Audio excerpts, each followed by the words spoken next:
Tomei unhas notas moi chulas e helle de dar forma para escribilas, pero agora mesmo son isto. Escribín eu, de repente, en 5 minutos. No mundo dos e-books quero ser un simple libro de papel.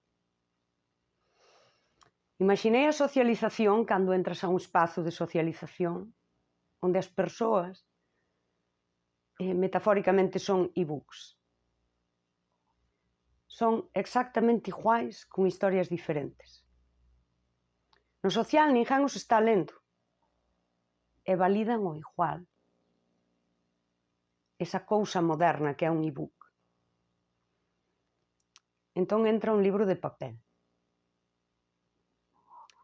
Pode verse a capa, a calidade dese papel, as cores, a tipografía do título, ata ese pequeno resumo da súa historia se te achegas para ver a letra.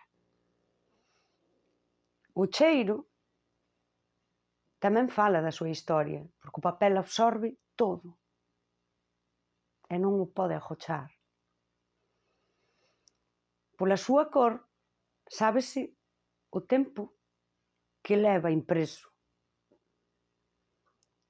Está marcado polas súas feridas, aquela esquina domeada,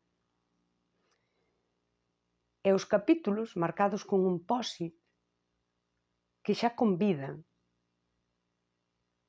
a abrir por esa páxina. Non precisa da validación, porque todo está á vista.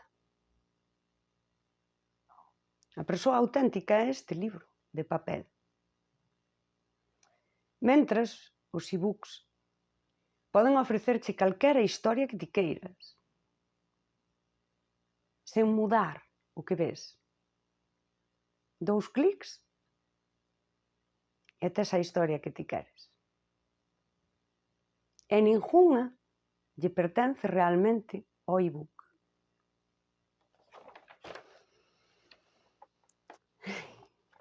O problema social é que todas as persoas buscan a validación das outras sen comprometerse nen sequera consigo mesmas e ca súa historia. Non queren imprimir en sí nin a propia vivencia,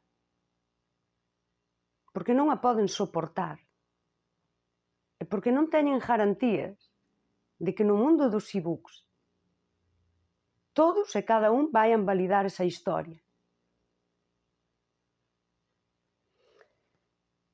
Deste xeito, uns son escravos dos outros desde un lugar totalmente dependente desa validación.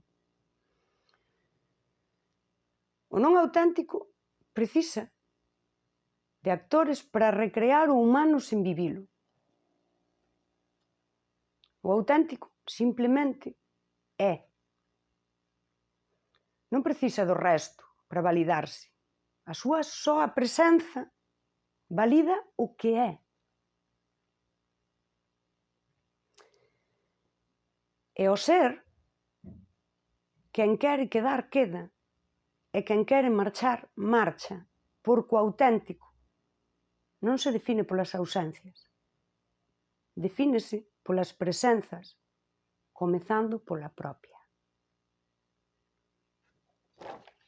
Fin da anotación e traballarei sobre esa idea.